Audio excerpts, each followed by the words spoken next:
शासनादेश दिलवाओ मुख्यमंत्री जी। दिलवाना किससे है? उन्हें तो देना है, दिलवाना किसी से नहीं है।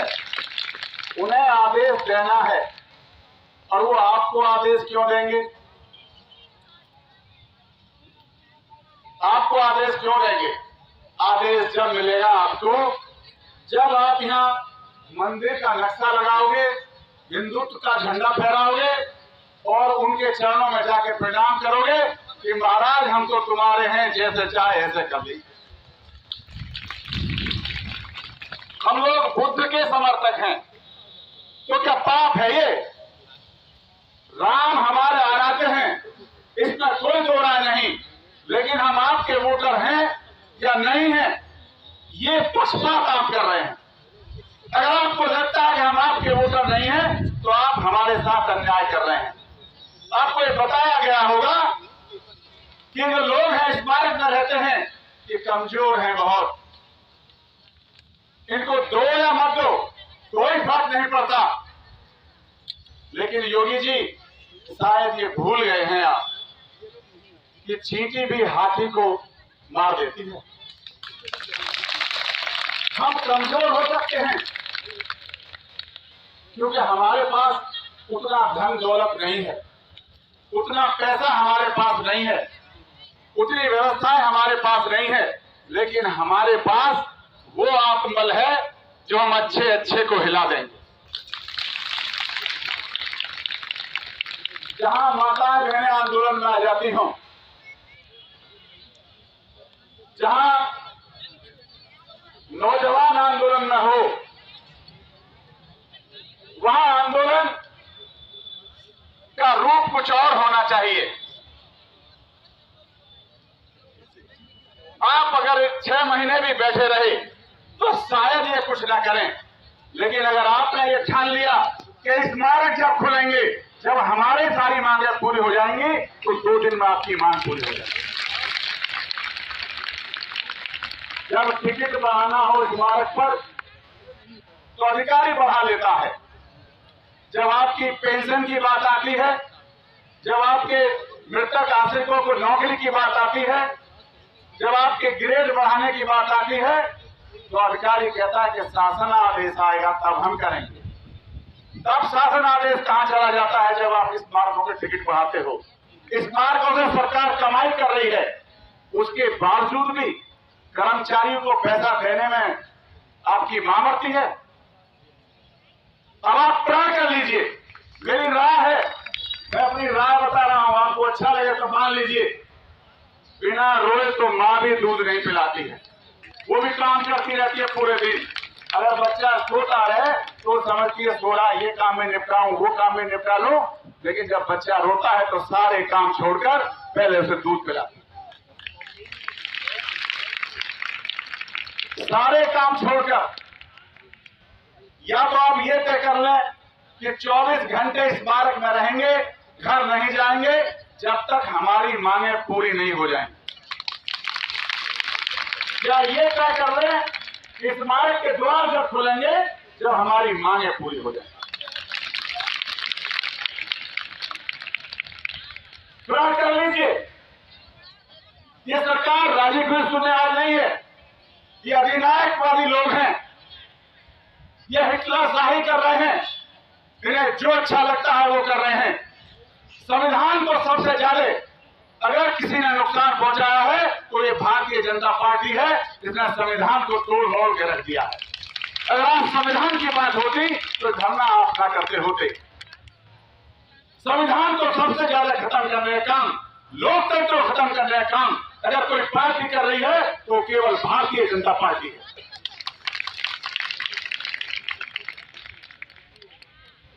हमारे काम तिलक लगाने से नहीं चलेंगे।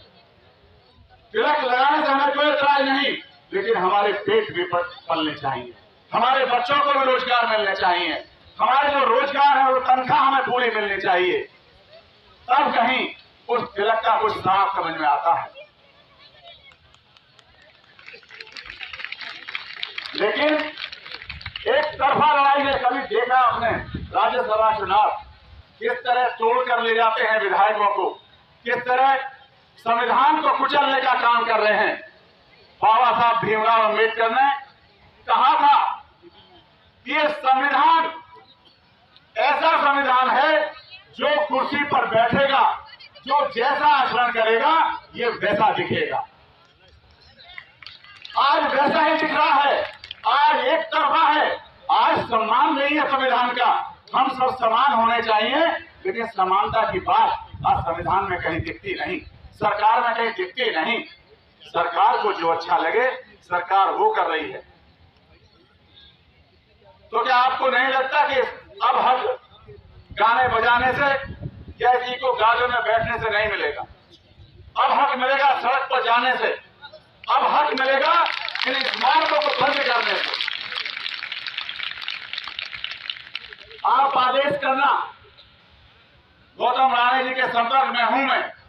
जिस दिन आपको लगे कि आपको आंदोलन का स्वरूप बदलना है, मैं आपके साथ बैठूंगा आंदोलन में, मैं आपके साथ रहूंगा। मैं सिर्फ भाषण नहीं दे रहा हूं, मैं जो कह रहा हूं उसे करना भी जानता हूं।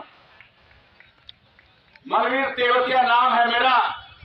2011 में भट्टा पासौर और टप्पल में किसानों के लिए संघर्ष किया था। उस आंदोलन का नेतृत्व मैंने किया था, जिस आंदोलन के बाद भारत की सरकार को भूमि अधिग्रहण कानून बदलना पड़ा था और भारत के संपूर्ण भारत के किसानों को आज 4 गुना मुआवजा सरकार को देना पड़ता है, जहां फ्री में जमीन ली जाती थी किसानों की। और तो और अगर गांव में जो भूमिहीन लोग हैं उस गांव को अगर उठाया जा रहा है तो हर भूमिहीन आदमी को 75 और 100 गज का प्लॉट सरकार फ्री में देती है और हर उस व्यक्ति को देती है जो बालिग है। ये कानून बना है और मैं आपको विश्वास दिलाता हूं, जहां इतनी माताओं बहनों की शक्ति हमारे साथ है, अगर आप प्रण कर लें एक बार, अगर आप सोच लें कि हमें अब बहुत दिन इंतजार नहीं करना है और लगा दें तख्ती घरों पर, हमारी वोट उसे होगी जो हमारी समस्याओं का समाधान करके देगा। सरकार में जो है, अगर सरकार समाधान करती है तो हम वोट देने की सोचेंगे और सरकार समाधान नहीं करती है तो हम उस आदमी को वोट देंगे जो हमारी बातों का, हमारी मांगों को पूरा करने का काम करे। लगा दीजिए घरों पर वोट। इनकी समझ में आ जाएगी बात। ये अगर डरते हैं तो केवल वोट से डरते हैं, इनमें अगर डर है तो इस बात का भी ये वोट तक हमारी चली जाए। आज भारतीय जनता पार्टी इतनी डरी हुई पार्टी है, ऊपर से कहती है 400 पार। मैं कहता हूं 400 तो छोड़ो, 150 पार चले जाओ तो बहुत बड़ी बात समझना। एक औरा बना दिया है। ये जो गरीब, दलित, शोषित ये जो लोग हैं, इन लोगों को डराकर वोट लेते हो आप। अब डर छोड़ दीजिए, निकाल दीजिए भय, खड़े हो जाइए इन अत्याचारियों के खिलाफ और संघर्ष करिए। दम है कितना दमन में तेरे, देख लिया और देखेंगे, और जगह है कितनी जेल में तेरी, देख लिया और देखेंगे। इस जोश के साथ खड़े हो जाइए। आंदोलन खुशामद से नहीं होते, आंदोलन में भीख नहीं मांगी जाती, आंदोलन में हक मांगा जाता है। और आप हक के लिए लड़ रहे हो। जब आप रिजर्व करते हो कि आपकी तनख्वाह इतनी होनी चाहिए, क्या अभी तक शासन आदेश नहीं आ सकता? क्योंकि शासन आदेश तो योगी जी को देना है। सारा काम केवल अगर देश में कोई काम हो रहा है तो उनके इच्छा के अनुसार जो उन्हें पसंद है सिर्फ वो काम हो रहे हैं। चाहे पूरी दुनिया भूखी मर जाए, चाहे पूरा प्रदेश भूखा मर जाए, उन्हें कोई फर्क नहीं पड़ता, लेकिन उनके जो इच्छा के काम हैं वो पूरे होने चाहिए। मोदी जरा बता दीजिए योगी जी, जब से सरकार बनी है तब उस मठ की आमदनी कितनी थी जिसके आप संत हैं, और आज उस मठ की आमदनी कितनी है, जरा इसका हिसाब दे दीजिए।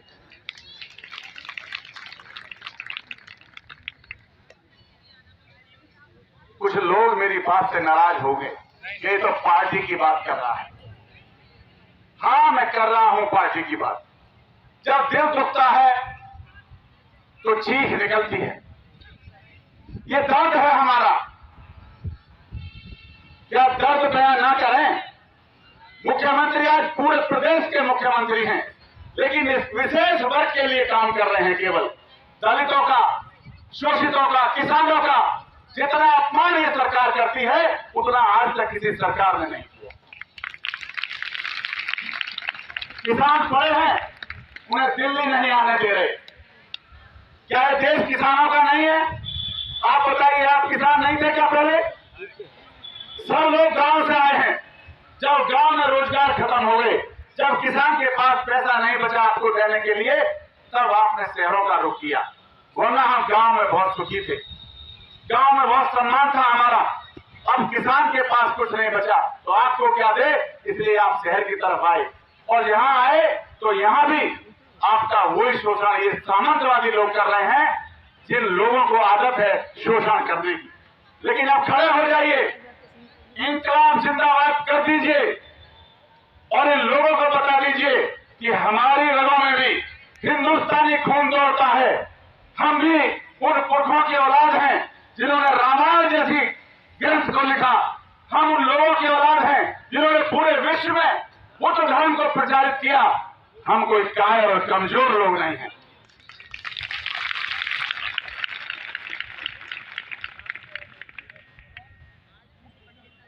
तो मेरा अब ज्यादा समय हो गया, मुझे लगता है मुझे अपनी बात समाप्त करनी चाहिए।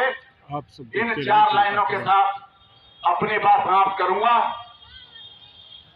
सारी दुनिया में दिन, हिंद में रात है।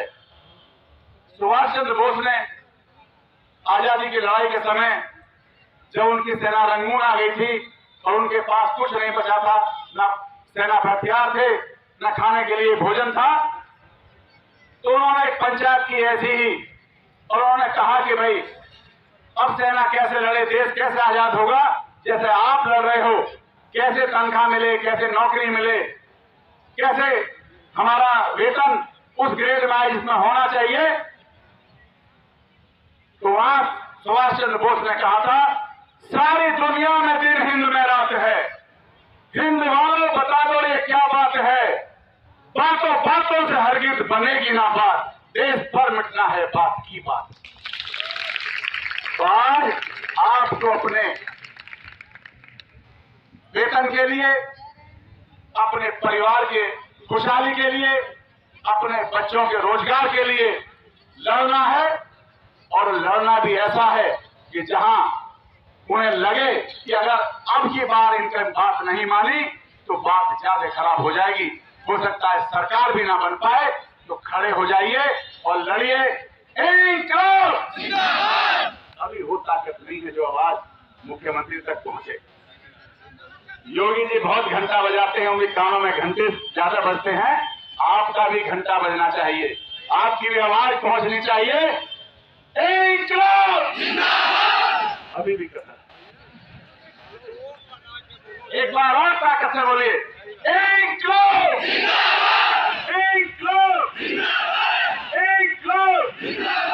हमारी मांगे पूरी हो,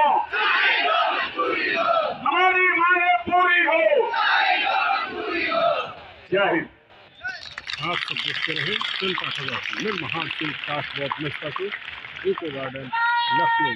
आज डॉक्टर राजेंद्र प्रसाद पुण्यतिथि के अवसर पर भारत के प्रथम अद्वितीय राष्ट्रपति भारतीय संविधान अध्यक्ष रहे, हमारे किसान नेता संविधान निर्माता मनवीर केवटिया जी के लिए मैं चाहूंगा एक बार तालियां हो जाए के अवसर पर जनता खबर की पहुंची इको गार्डन और मैं जहां चल रहा है स्मारक कर्मचारी अपनी टीम के सभी सदस्यों से विभिन्न अनुरोध करूंगा कि कृपया मंच पर आ जाएं, जनता खबर, क्योंकि माल्यार्पण का कार्यक्रम होने वाला है। वो मंच पर आ जाएं, उसके बाद कार्यक्रम को आगे बढ़ाया जाएगा। और राकेश कुमार गौतम, लोकनायक तस्वीर कुमार जी, विवेकानंद तिवारी जी, विमलेश कुमार वर्मा जी, 2024 को संपूर्ण रमेश चंद्र जी, आप सब सादर आमंत्रित। गोविंद प्रसाद जी,